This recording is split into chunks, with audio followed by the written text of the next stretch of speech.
ces 4 dossiers qui inquiètent les médecins généralistes. Le syndicat MG France, premier syndicat de médecins généralistes, a tenu ce mercredi une conférence de presse pour alerter l'opinion publique sur 4 dossiers qui cristallisent aujourd'hui l'inquiétude des médecins. Pour l'ouverture du 12e congrès de la médecine générale France, il attend des réponses du gouvernement.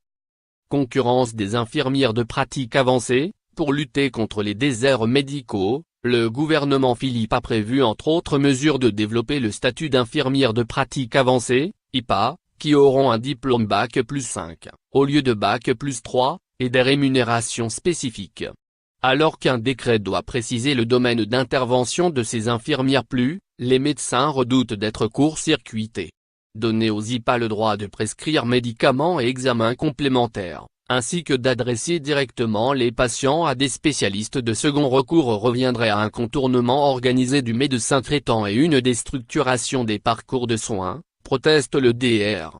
Jacques Battistoni, le président de MG France. Et ce d'autant que le gouvernement vient également de généraliser la vaccination contre la grippe par les pharmaciens. Face au choc démographique et à la raréfaction des médecins, MG France demande au contraire des fonctions support pour libérer le médecin des tâches administratives, faciliter la coordination des soins et le travail en équipe. Les IPA ne doivent pas être autonomes mais s'intégrer dans une équipe de soins primaires. Nous sommes pour un exercice coordonné, pas pour un exercice parallèle, indique le DR. Jacques Battistoni.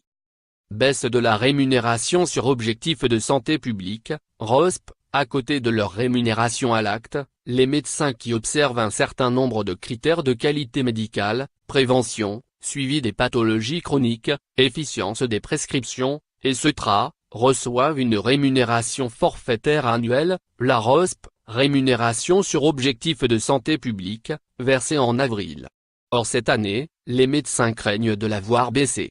Il est vrai que certains indicateurs ont été modifiés lors de la nouvelle convention médicale établie en 2016, des éléments ayant trait à l'organisation du cabinet ont été sortis et se retrouvent désormais dissociés dans un forfait structure, qui sera lui versé en juin. Pour comparer d'une année sur l'autre, il faudra donc bien faire la somme des deux. Mais, au-delà, le syndicat MG France estime que manifestement de nombreuses anomalies méthodologiques faussent les résultats et réclame la mise en œuvre immédiate de la clause de sauvegarde, un mécanisme qui prévoit une compensation financière si la ROSP au titre de 2017 est inférieure de plus de 10% au montant versé en 2016.